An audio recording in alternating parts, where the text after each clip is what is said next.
మీ అందరికీ వందనములు. మీ అందరూ బాగున్నారా? ఈరోజు దేవుని వాక్యము ద్వితీయోపదేశకాండం 15వ అధ్యాయము 4వ వచనం. నీవు స్వాధీనపరుచుకున్నట్లు నీ దేవుడైన యెహోవా నీకు స్వాస్థ్యముగా ఇచ్చుచున్న దేశములో యెహోవా నిన్ను నిశ్చయముగా ఆశీర్వదించును. ఈ వాగ్దానము దేవుడు అలనాడు ఇశ్రాయేలు ప్రజలకు ఇచ్చున్నాడు. వారు స్వాధీనపరుచుకొనబోయే దేశము ఏది అనంటే పాలు తేనెలు ప్రవహించే కానాను దేశము. నిజముగానే దేవుడు సెలవిచ్చిన రీతిగా ఆ దేశంలో వారు ప్రవేశించగలిగారు. అలాగే దేవుడు ఆ దేశంలో వారిని సమృద్ధిగా ఆశీర్వదించి ఉన్నత స్థానంలో నిలబెట్టాడు.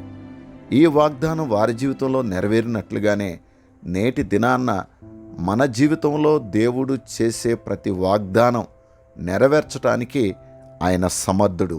ఎందుకు అనంటే ఆయన నిన్న నేడు నిరంతరము ఒకటే రీతిగా ఉన్నటువంటి దేవుడు. అలనాడు ఇశ్రాయేలు ప్రజలను దీవించినట్లుగా నేటి దినాన్న మనల్ని కూడా దీవించుటకు ఆయన సిద్ధముగా ఉన్నాడు అనే సత్యాన్ని ముందు మనం గ్రహించాలి.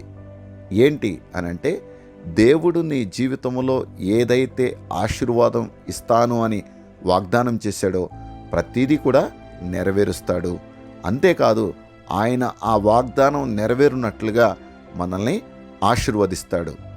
ఈరోజు ఈ వాక్యము ద్వారా ఒక సత్యాన్ని గ్రహించాలి. నీవు, నేను, మన కుటుంబాలు. ఏం సత్యాన్ని? నీవు దేవుని నుండి ఏదైనా వాగ్దానం పొందుకున్నావా? అయితే నీకు ఒక శుభవార్త. అలనాడు ఇశ్రాయేలు ప్రజలను దీవించినట్లుగా నిన్ను నీ కుటుంబాన్ని, నన్ను నా కుటుంబాన్ని, మన అందరినీ దీవించడానికి ఆయన ఇష్టపడుతున్నాడు. అయితే దేవుడు నీకు ఇచ్చిన వాగ్దానాన్ని జ్ఞాపకం చేసుకుని, దేవా నిశ్చయముగా నీవు నన్ను ఆశీర్వాదిస్తావు, నన్ను దీవిస్తావు, నా కుటుంబాన్ని ఆశీర్వదిస్తావు, నా కుటుంబాన్ని దీవిస్తావు అని నమ్మి విశ్వాసంతో ముందుకు సాగు. అది ఎలాంటి పరిస్థితినైనా ఆయన మార్చివేసి ఆశీర్వాదకరంగా మార్చే దేవుడుగా ఆయన మన పక్షాన ఉన్నాడు. అలనాడు పాలు తేనెలు ప్రవహించు దేశము కానాను అయితే నేటి దినాన్న పాలు తేనెలు ప్రవహించు దేశము ఏంటి అనంటే పరలోక రాజ్యము.